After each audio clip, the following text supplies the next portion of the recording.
Olá pessoal, estamos começando hoje então mais um episódio do Coletivamente, o nosso podcast exclusivo para falar sobre saúde coletiva, o Coletivamente que é vinculado ao projeto de extensão da UCPEL, Medicina UCPEL.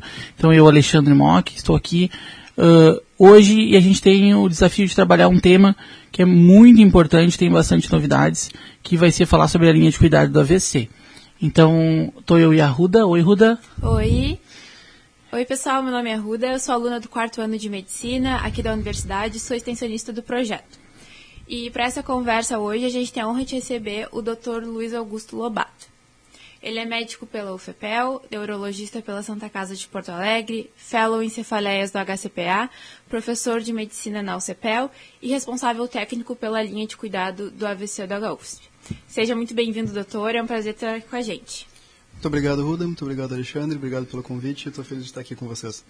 Coisa boa, Luiz, seja bem-vindo Coletivamente. E a ideia é a gente explorar um pouquinho sobre essa linha tão importante que é a linha de cuidado do AVC. Doutor, para começar, o que exatamente é o AVC e quais são as principais diferenças entre o AVC isquêmico e o hemorrágico?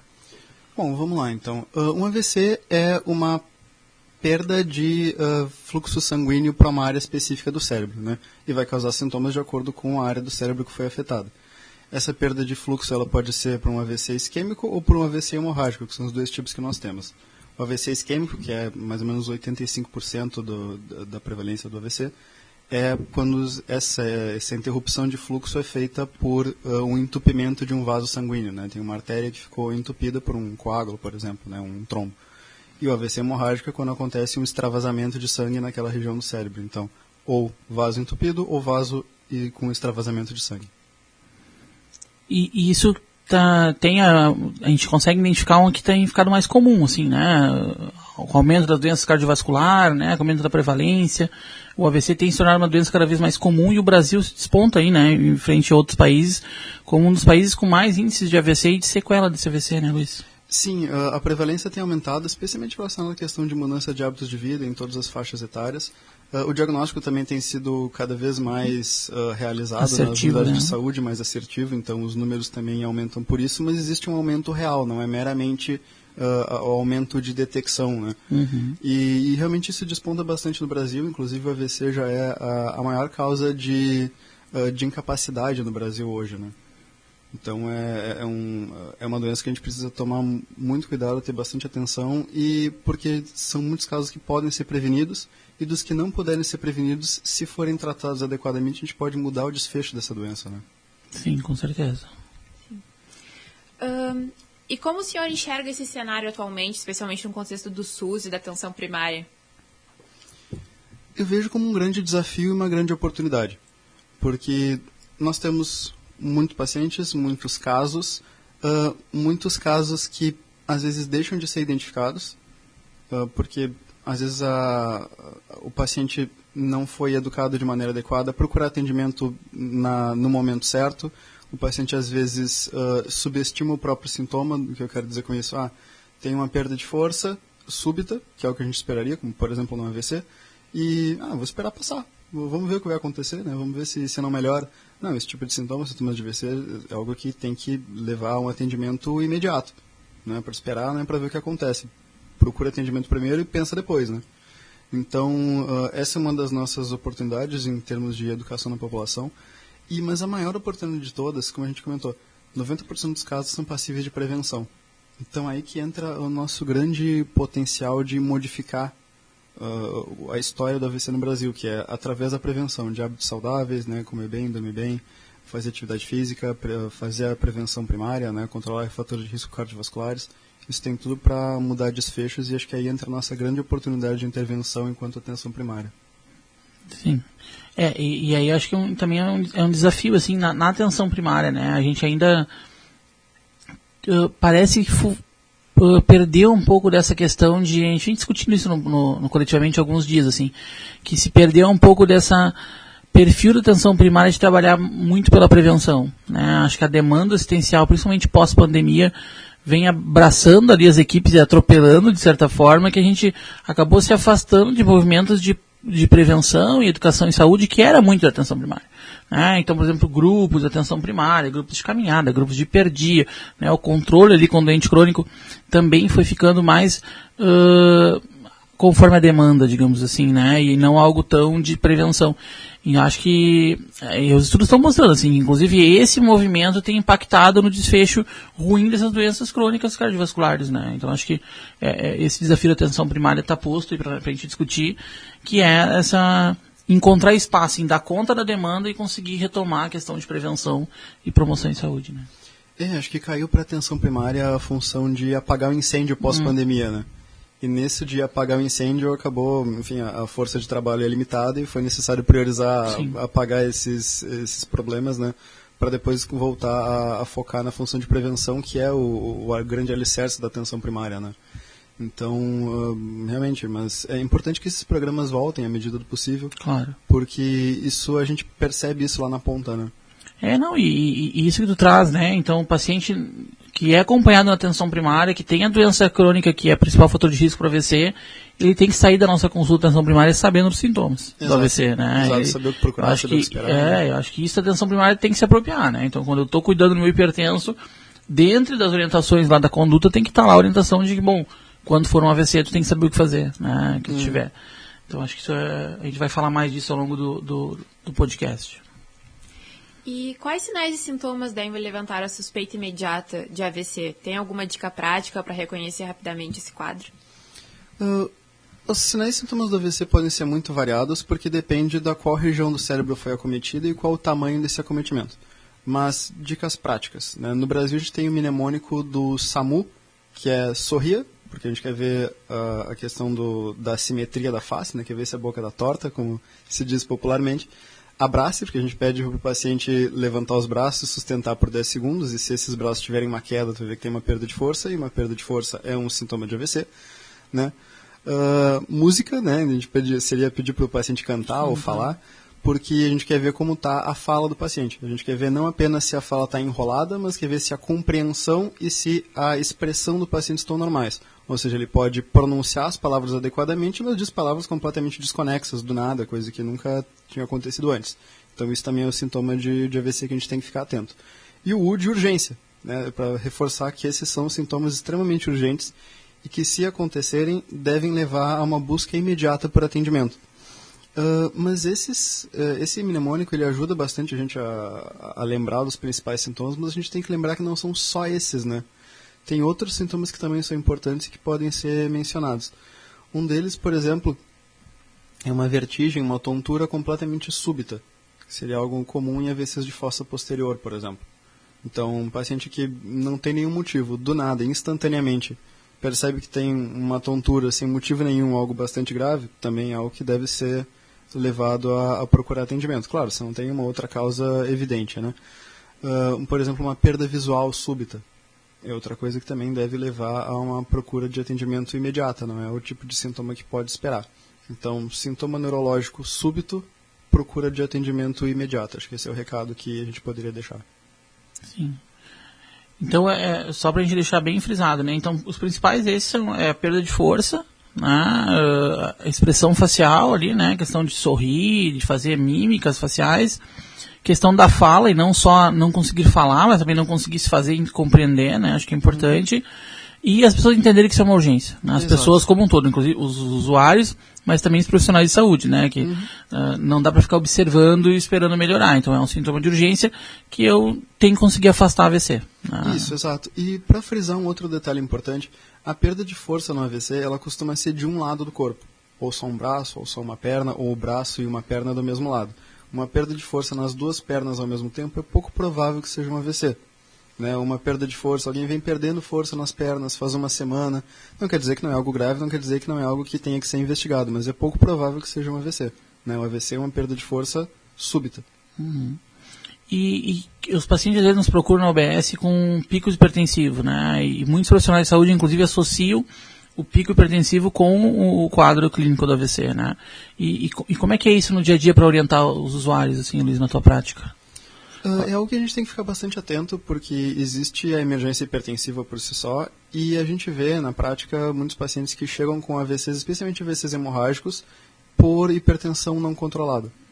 Tá? Então é algo que, e de novo, vai depender da área cometida, vai depender de uma série de fatores, mas é um fator de risco extremamente prevenível e que pode ter consequências muito graves, né? Porque quando se chega a um AVC hemorrágico, o hemorrágico é mais difícil da gente reverter os sintomas, né? Não tem um tratamento específico para reversão diferente do isquêmico.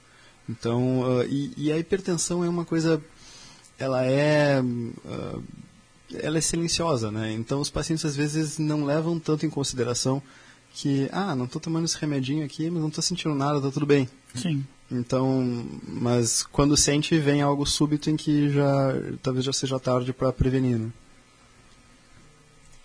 Tá bem. O tempo é cérebro. Pode explicar o que significa o ΔT e por que cada minuto faz tanta diferença no desfecho do paciente?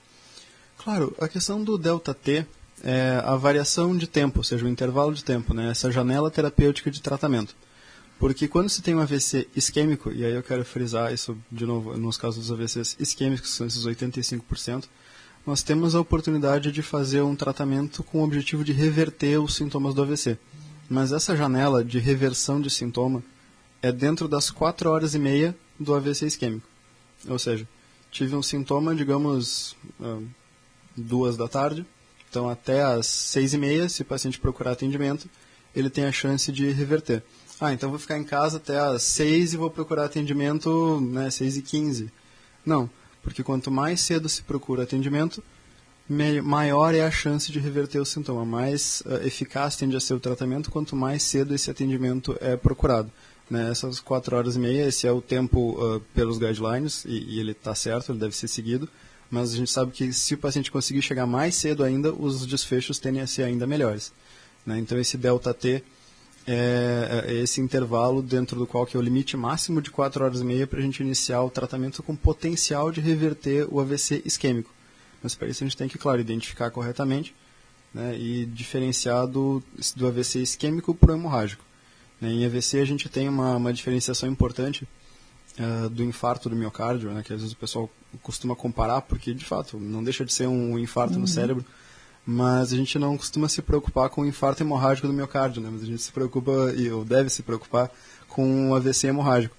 Porque alguns dos tratamentos para AVC isquêmico, se forem prescritos no AVC hemorrágico, todos eles na verdade, tendem a aumentar esse sangramento e transformar em algo catastrófico. Então é o que a gente tem que ficar muito atento para não cometer esse erro prevenível, né? Sim.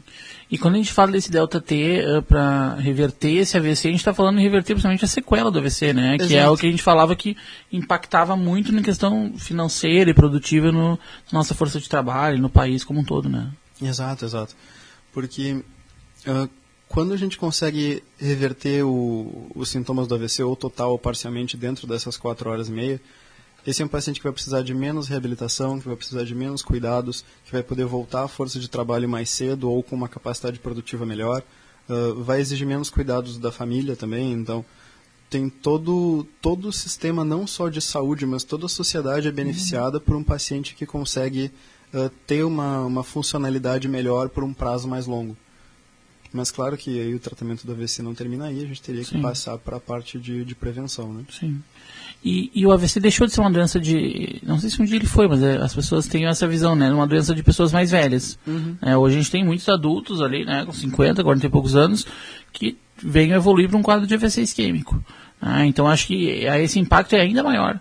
Né? Porque tu pensa que tu está tirando um pai de família do ambiente de trabalho, né? Que é o progenitor daquela família, da possibilidade de trabalhar. Sim, e por décadas a fio, né?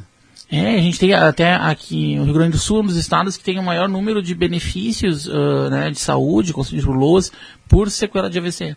Né? Porque é pacientes jovens que têm AVC e aí ficam encostados, né? Como a gente fala, recebendo aquele salário que é mísero, né? E mais do que isso, a pessoa não tem relação, não consegue sair para a rua, não consegue interagir, né? Tudo o que a sequela do AVC traz, assim. Então o impacto é muito, muito maior do que o próprio usuário, né? Toda a rede é afetada de alguma forma, né? Então aquela família toda é afetada. Então quando se fala em ΔT, acho que é legal trazer essa força, assim, que tu está falando reverter esse tipo de sintoma, essa sequela, né? Exato, e essa questão do AVC em jovens é algo bastante importante, porque, claro, ainda é uma doença mais prevalente em idosos, né? A prevalência ela vai aumentando conforme a idade, mas essa prevalência também tem aumentado entre os jovens. É claro que existem fatores genéticos associados, mas esses fatores genéticos certamente eles não mudaram. Né? O que mudou foram os hábitos dos jovens nas últimas décadas. E esses hábitos parecem estar levando a mais hipertensão, mais obesidade, mais dislipidemia, né? Mais sedentarismo. E todos esses sintomas, todos esses fatores de risco somados, parece que em idades cada vez mais jovens têm levado aos sintomas do AVC, né? E que levam, como comentou muito bem, a essa incapacidade, essa perda de funcionalidade, essa perda de anos produtivos de vida, e eu digo produtivos tanto em termos de trabalho quanto em termos de convivência, de convivência familiar mesmo, porque afeta a família, afeta o sistema de saúde, afeta toda a economia daquela região, porque é uma pessoa a menos que passa a precisar de recursos e parar de produzir recursos e passa a utilizar recursos financeiros e de saúde do Estado e da família. Então, todo esse é o nível do impacto que a gente tem o potencial de, primeiro, prevenir na atenção primária e, caso isso não tenha sido possível, tratar no hospital, caso seja procurado atendimento de maneira adequada e rápida, né? Como funciona a linha do AVC em Pelotas e o papel do Hospital Universitário São Francisco de Paula? Quais os fluxos e protocolos que estão em vigor? Basicamente, o paciente recebe, assim que um caso é suspeito, é feito contato com o SAMU. Né? O SAMU faz o primeiro atendimento, então a principal função do SAMU é identificar os casos de AVC isquêmico, casos suspeitos de AVC isquêmico, né? Pensando nesses sintomas que a gente comentou antes. Perda de força, alteração de fala, desvio da boca, todos os sintomas que a gente comentou. Então, o SAMU vai identificar esses casos, vai fazer um HGT, né, ou o SAMU realiza, ou isso é realizado no pronto-socorro, mas o importante é que esse exame seja realizado. Né, e assim que for feita essa triagem inicial, o SAMU vai levar esse paciente até o pronto-socorro. No pronto-socorro vai ser feita uma avaliação inicial pela equipe de emergência, equipe de enfermagem, e aqui é indispensável que seja feito um HGT e uma tomografia. Por quê? O HGT porque uma glicemia muito baixa pode simular sintomas de AVC. E quando eu digo simular sintomas de AVC, eu digo simular perfeitamente. Pode dar uma perda de força de um braço na perna direita, pode dar a boca torta, pode dar todas essas alterações que a gente comentou, a hipoglicemia pode causar.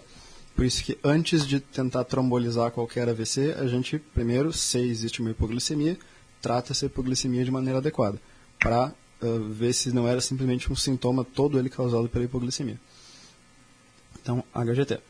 Segundo exame crucial é a tomografia de crânio sem contraste. Por quê? Porque a gente quer separar o AVC isquêmico do AVC hemorrágico. Se for um AVC hemorrágico, ele naturalmente não vai poder ser tratado com trombolítico, não vai ser tratado com AS, com clopidogrel, com nenhuma dessas medicações, sob risco de piorar o sangramento. E lembrando que é o que eu sempre comento com os alunos, que a gente não espera necessariamente delimitar e enxergar a lesão do AVC isquêmico na tomografia de crânio da chegada. A gente só quer afastar o hemorrágico. Então, se tem uma tomografia de crânio na chegada com um paciente com sintoma clínico suspeito e essa tomografia está normal, ele continua no protocolo de AVC e a gente considera que é um AVC isquêmico, porque a função da tomografia é simplesmente afastar o hemorrágico, para a gente seguir no tratamento.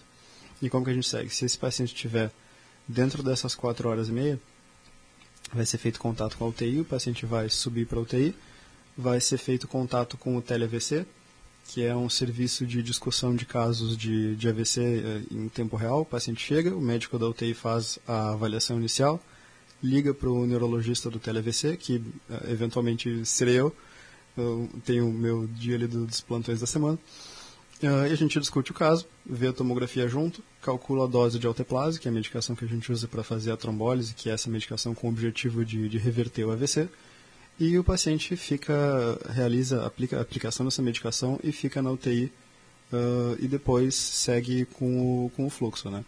Após a aplicação do alteplase, que é essa medicação que a gente espera que tenha o objetivo de reverter o AVC, a gente vai fazer com a investigação para descobrir de onde aquele AVC veio, qual foi a causa específica daquele AVC, para tentar tratar de maneira mais assertiva, ou seja, é um AVC que veio das artérias carótidas, é um AVC que veio de uma fibrilação atrial, para a gente fazer a profilaxia mais adequada para cada caso e tentar diminuir todo possível a chance desse paciente vir a ter um novo AVC no futuro. Então, trata, previne e, em seguida, reabilita. Né? Com fisioterapia, com fonoaudiologia, de acordo com o déficit que o paciente ficou. Então, se um paciente ficou com uma disfagia, esse é um paciente que precisa de acompanhamento com a fono. O paciente ficou com uma perda de força, ele precisa de acompanhamento com a físio, e assim por diante. É uma linha de cuidado complexa, né? Exato. E aí, por isso é importante do Delta T, né? Porque vejam que são várias etapas que vai desde a identificação precoce do serviço de móvel de urgência, né? Que vai ser o SAMU.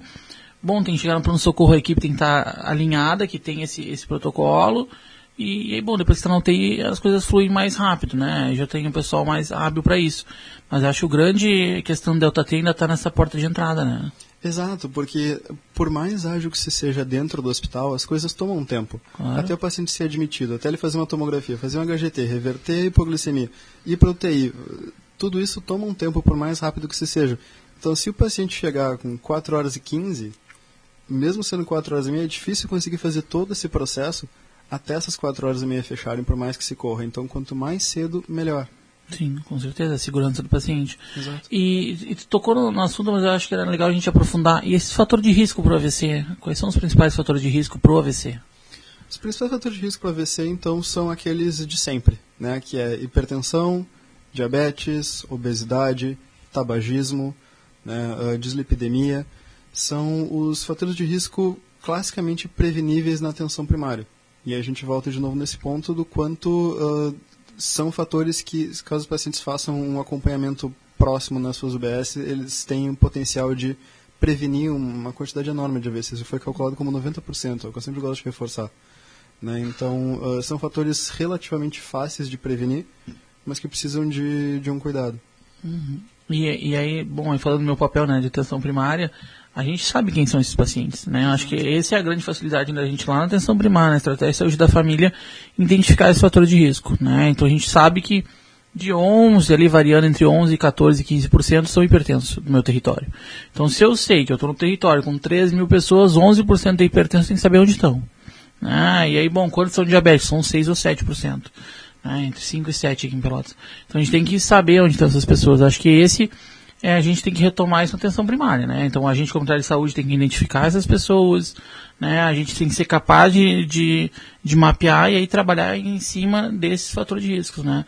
Porque Exato. é isso, previne 90% dos AVC, né? Tu falou. Exato. E quando eu digo que são fáceis de prevenir, é porque eu estou comparando com fatores genéticos, por exemplo, claro. né? Então, Os modificáveis que a gente exato, diz, né? eles são modificáveis. Eu também já trabalhei em atenção primária, sei o trabalhão que dá tu ir atrás de... Claro. Em casa, fulano, você não está mandando a gente de saúde nas casas, procurar as pessoas, trazer para um grupo, né, usar a medicação de maneira adequada.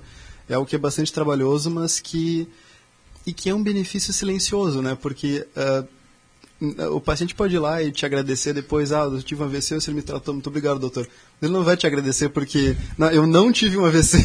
Sim. Né? O senhor controlou minha pressão e por isso eu não tive um AVC daqui 2 anos. Pô, ninguém vai te agradecer por isso. Então é uma coisa silenciosa, mas que quem trabalha com isso tem que saber, olha, a gente deveria... Seria interessante fazer um cálculo de pensar quantos AVCs, quantas vidas já foram transformadas por causa do teu trabalho e tu nem ficou sabendo, nem o paciente ficou sabendo. Claro, eu acho que é por aí. Aí tu consegue, acho que trazer isso para o paciente, né? Porque é difícil o paciente aderir a algo que ele não consegue enxergar, né? Ou mensurar, né? Mas essa linha do AVC, ela é instigante, né? E como é que... Porque a gente tem essa linha do AVC relativamente novo aqui em Pelotas, né? A gente não tinha até pouco tempo atrás nenhum serviço que fazia, né, a teplase aqui, né? E como é que tem sido assim, essa implantação? Tu acha que está evoluindo bem, está tendo uma boa aceitação? Até as equipes estão respondendo bem a esse treinamento? As equipes têm respondido bem aos treinamentos e a implantação ela é recente, ela foi desde o ano passado. Como eu mencionei, eu trabalho também com tele-AVC e tive o privilégio de orientar, discutir a primeira trombólise aqui em Pelotas no hospital. Legal. Então, é o que para mim foi muito significativo. Sou pelotense, fiz minha faculdade aqui na Leiga, então agora atuo como professor no CEPEL. Então, é o que para mim é muito especial. E depois de ser convidado a ser responsável técnico foi mais especial ainda. Então, é o que eu tenho muito carinho. E a gente tem tido uma resposta muito boa, e eu posso comparar porque, por causa do TeleAVC, a gente tem contato com outros hospitais e outras linhas de cuidado, né? A gente até estava conversando sobre isso numa reunião nossa esses dias, que o hospital que percentualmente mais tromboliza é o de Pelotas. Ou seja, é o hospital que faz um dos reconhecimentos mais adequados, mais eficazes, né? E que isso leva a uma trombólise. Mas mesmo assim, esses números, eles não são tão altos quanto poderiam ser, nem aqui nem em outros lugares.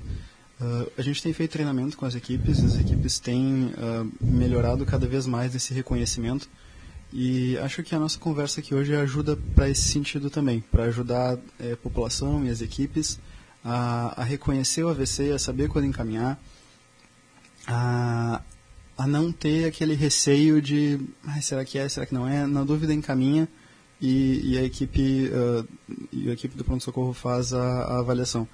Porque se a gente tiver que escolher entre encaminhar um paciente que talvez não seja um encaminhamento tão adequado assim, mas ficar com o paciente achando que está tudo certo e esse paciente sem um AVC, é um dano mais catastrófico, né? Então, mas me saí do objetivo da nossa conversa, mas a linha de cuidado tem sido, sim, organizada e tem crescido cada vez mais, e a gente tem conseguido perceber resultados cada vez melhores no nosso trabalho. Eu acho até que esse momento, né, do coletivamente vai ser importante para divulgar junto às equipes, né? Porque eu ainda conversava esse tempo com os colegas da atenção primária, e a gente ainda tem profissionais de saúde que não sabem que existe uma linha de cuidado do AVC, que existe um delta T, né, que a gente tem que estar atentos. E bom, se eles não sabem isso, eles não sabem encaminhar, mas também não sabem orientar o paciente, né? Então aí volta naquilo que a gente falou há poucos minutos, assim, da importância de essa informação chegar para as pessoas, né? Que tanto os usuários, mas também os profissionais que hoje ainda não sabem. Tá bem, é um ano, mas vamos ter que já tomando conhecimento que existe, né? Isso, e a linha de cuidado do AVC de Pelotas é nova, mas essa estrutura de atendimento de AVC, ela foi trazida para cá, mas ela não é tão nova assim, né? Sim. Então, é algo que em outros lugares já existe, em Porto Alegre já existe há muitos anos, e no Brasil iniciou até em Santa Catarina, iniciou em Joinville, em torno nos anos 90, se não me falha a memória. Então, é uma estrutura que já é bem consolidada, já funciona bem. A gente tem que adaptá-la para a nossa realidade e espalhar essa informação para que o máximo de pessoas tenha conhecimento disso e saiba orientar os pacientes. Sim.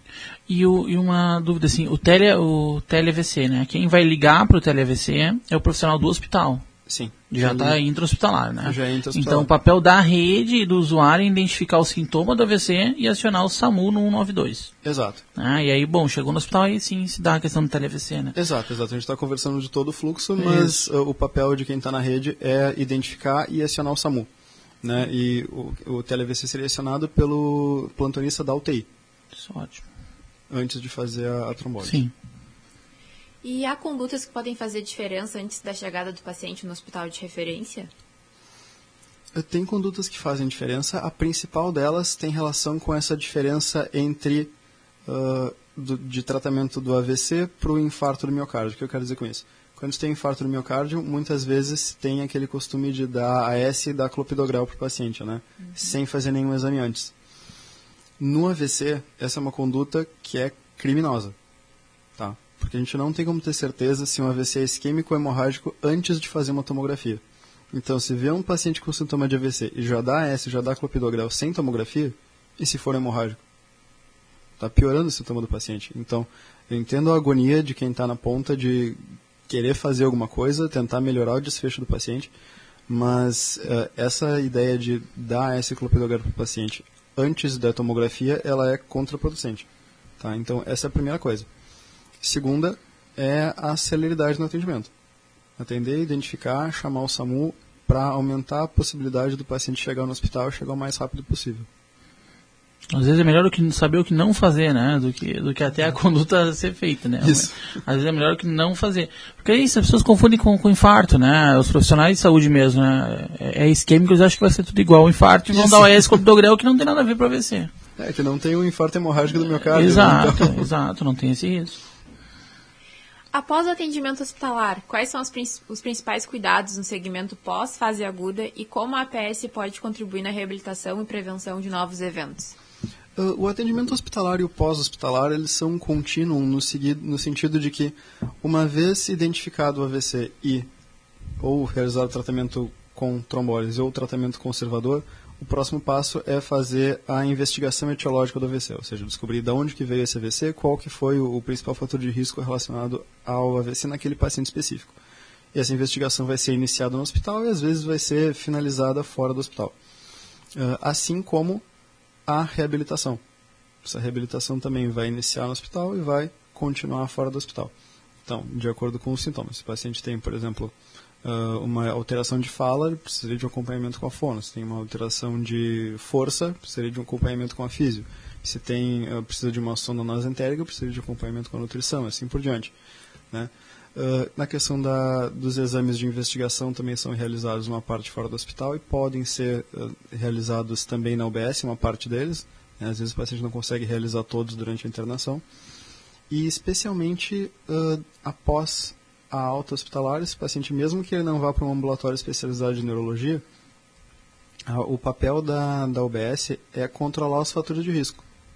Né? Então, controlar a hipertensão, controlar a diabetes, controlar a dislipidemia, controlar todos esses fatores de risco para diminuir a chance de um novo AVC.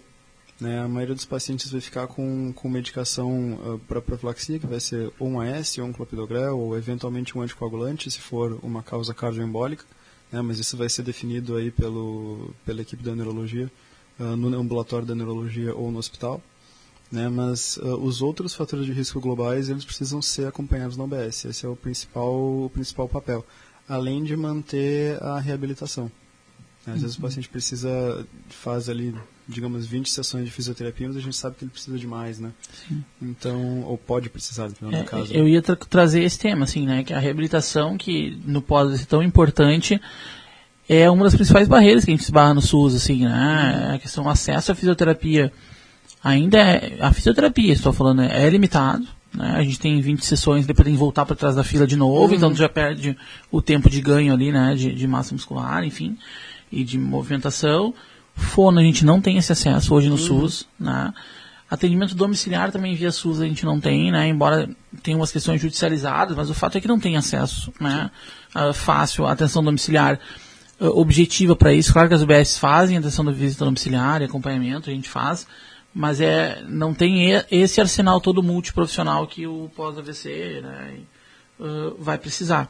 Própria questão de nutricionista, né, questão de manejo daqui a pouco com algum dispositivo, uma sonda, por exemplo, o paciente tenha, né, saiu usando sonda da internação.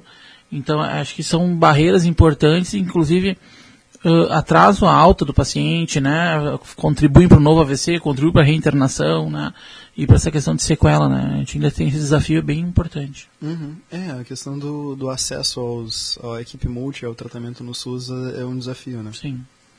A gente até tem agora em Pelotas, a gente está para receber, né, as EMULTs, né, que é os antigos NASF, assim. Mas ainda não foi habilitado, né, Pelotas cadastrou 9 equipes e o Ministério cadastrou no início do ano e o Ministério não habilitou ainda. Então, talvez quando habilitar a gente vai ter um pouquinho mais de acesso a esses profissionais, mas hoje o fato é que é complexo. Fico na torcida. A gente fica ansioso esperando, faz muito. Faz muita diferença. A gente nota que sequelas, por exemplo, sequelas de fala, comentou a questão da fono, faz muita diferença. Um paciente que tem, às vezes, uma afasia, né, que é a questão de alteração de linguagem, ele pronuncia bem as palavras, mas a compreensão ou a expressão dele é difícil. Com os exercícios da fono, melhora muito. A gente nota uma diferença enorme, só que o paciente precisa ter acesso. Exato, e aí a gente extrapola o impacto disso, né? Ou não conseguiu recuperar a fala, tem impacto na saúde mental, tem impacto no resto das atividades daquela pessoa, né? Isso, então, e lembrando que não é nem só a fala, é a linguagem escrita, falada, qualquer tipo de linguagem. Então, um paciente que ele caminha, mas ele consegue engolir, consegue fazer as suas atividades normais, mas ele não consegue se comunicar. Então, alguém que é muito difícil que essa pessoa trabalhe, é muito difícil que essa pessoa tenha uma interação social normal. Sim. Para encerrar, que mensagem o senhor deixaria aos profissionais da atenção primária, estudantes, equipes de urgência, sobre o papel de cada um na linha de cuidado do AVC? O recado que eu deixo é: fiquem atentos, estudem, vejam, esses pacientes estão por aí, volta e meia, quando a gente menos espera que eles aparecem, né? E a gente tem que saber identificar. E saber qual é o próximo passo na cadeia. Né? Se eu estou na atenção primária, eu preciso saber como orientar os pacientes, eu preciso saber quais são os fatores de risco, eu preciso saber tratar esse fator de risco, preciso saber que não é para acontecer, mas se chegar um paciente com sintoma de AVC na minha unidade, eu preciso chamar o SAMU. Se eu estou no SAMU, eu preciso saber identificar que se é ou se não é um caso de provável de AVC. Preciso saber que esse paciente tem que ser levado ao pronto-socorro. Se eu estou no pronto-socorro, eu preciso saber identificar o caso provável, preciso fazer uma tomografia, preciso fazer um HGT, preciso transferir ele para UTI. Né? Então, cada um tem o seu papel. E mesmo quem não está diretamente no sistema de saúde, todo mundo tem esse papel de difundir informação. Né? Todo mundo tem que saber quais são esses sintomas, porque é o que pode acontecer com qualquer um. É mais comum em quem tem os fatores de risco, mas a gente sempre tem que estar atento para difundir essa informação, porque pode acontecer a qualquer hora, em qualquer lugar. E quanto mais pessoas estiverem cientes, mais esse atendimento tende a ser feito com qualidade e com rapidez. Excelente, acho que tocasse nesse ponto no final que eu ia te perguntar até, e para os usuários, né, que é o cuidado que o usuário tem que ter. Ele já está empoderado que ele tem um fator de risco, ele é hipertenso, ele é diabético, ele é obeso, ele é sedentário, enfim. Então, a partir disso, ele tem que estar atento, ele e a sua família também, ao seu redor, né, seus pares ali, sobre os sinais e sintomas de AVC, e ter na parede colado, onde for o número do SAMU, para a gente saber ligar, né. Acho que... Exato. Para o usuário, isso, tem que conhecer seus fatores de risco, tem que saber como procurar atendimento, saber como ligar para o SAMU, e saber que não é um sintoma que é para ser ignorado. Inclusive, se reverteu. Digamos assim, tive uma perda de força, tive uma alteração de fala, durou ali uma meia hora, voltou ao normal. Ah, deixa quieto, tá tranquilo. Não, isso é o que a gente chama de AIT, ataque isquêmico transitório. Ele é idêntico ao AVC, mas o próprio organismo consegue reverter dentro de um período curto.